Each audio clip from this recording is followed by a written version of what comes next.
લક્ષ્ય ન્યૂઝ, એક નજર, એક લક્ષ્ય. કલોલના પંચવટી વિસ્તારમાં છેલ્લા 15 દિવસથી ગટરનું ગંદુ પાણી અને વરસાદી પાણી ભરાતા રહીશો ત્રાહીમામ. કલોલ શહેરના વર્કશોપ પાછળ આવેલા પંચવટી વિસ્તારમાં આવેલી પંચવટી રેસિડેન્સી અને આસપાસની સોસાયટીમાં છેલ્લા 15 દિવસથી ગટરનું ગંદુ પાણી ઉભરાવા અને વરસાદી પાણી ભરાવાની ગંભીર સમસ્યા સર્જાઈ છે.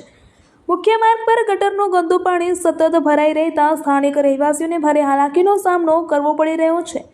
સ્થાનિકોના જણાવ્યા મુજબ પંચવટી રેસિડેન્સીના મુખ્ય પ્રવેશ દ્વાર સામે ગટર સતત ઉભરાઈ રહી છે. તેના કારણે સમગ્ર વિસ્તારમાં દુર્ગંધ ફેલાઈ રહી છે અને વરસાદી પાણી સાથે ગટરનું ગંદુ પાણી ભળી જતાં પરિસ્થિતિ વધુ ગંભીર બની છે.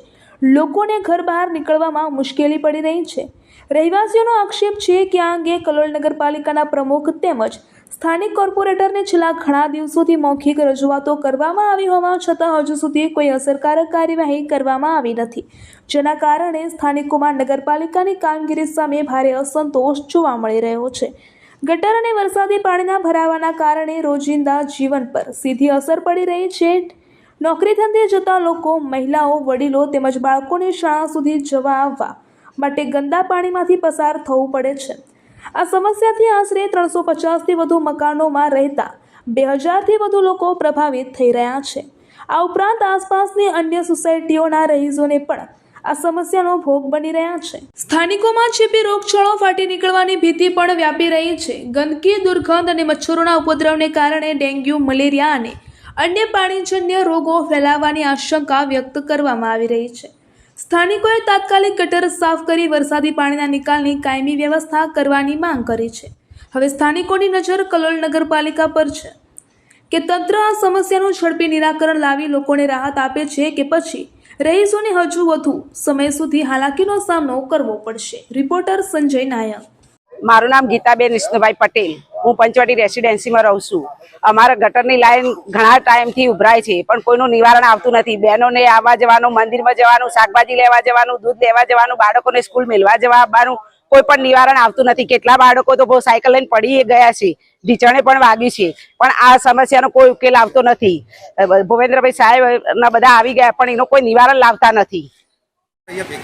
મારું નામ પટેલ સેજલ મનોજ કુમાર છે. હું પંચવટી રેસિડેન્સીની રહેણાંક છું.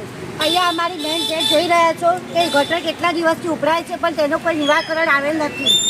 કેટલા લોકોને નગરપાલિકામાં પણ અપીલ કરી, કોઈ સાંભળતું નથી. તો હવે અમારે કરવાનું શું? નાના બાળકોથી લઈને મોટી ઉંમરના દરેક વ્યક્તિને બહુ જ સમસ્યા સર્જાઈ રહી છે. બાળકો કેટલી વાર પડ્યા, મોટી ઉંમરના દાદા હોય કે બા હોય કે કોઈને પણ મંદિરે જવું હોય તો કેવી રીતે જઈ શકે? અમારે પગ મૂકીને જવું પડે છે અને આની બીમારી ફેલાશે તો એનું જવાબદાર કોણ? અને કંઈ પણ જાનહાનિ કોઈને થઈ તો એનું જવાબદાર કોણ? એ અમને જવાબ આપો. કુમાર રમણભાઈ, હું પંચવટી રેસિડેન્સીમાં રહું છું. છેલ્લા 1 મહિનાથી ગટર ઉભરાય છે.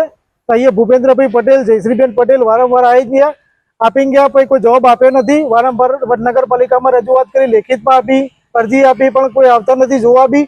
અમારે પબ્લિક 2000 પબ્લિક અહીંયા રહે છે. આજુબાજુની બધી સોસાયટી અહીંયા એક જ રસ્તો છે અવર જવર કરવાનો, ત્યાં બી પાણી ભરાઈ જાય છે, પણ કોઈ જોવા આવતા નહીં, કોઈ નિકાલ કરતા નથી. તો આનું ઝડપથી સમાધાન થાય કે સમસ્યા ઉકેલાય, એના માટે તાત્કાલિક ભૂપેન્દ્ર પટેલ કાં તો જયશ્રીબેન અમારા વોર્ડના છે, 10 નંબર વોર્ડના, તો બી કોઈ આવતા નથી જોવા માટે. તો આનું નિવારણ ફટાફટ થાય માટે અમે તમને અપીલ કરીએ છીએ.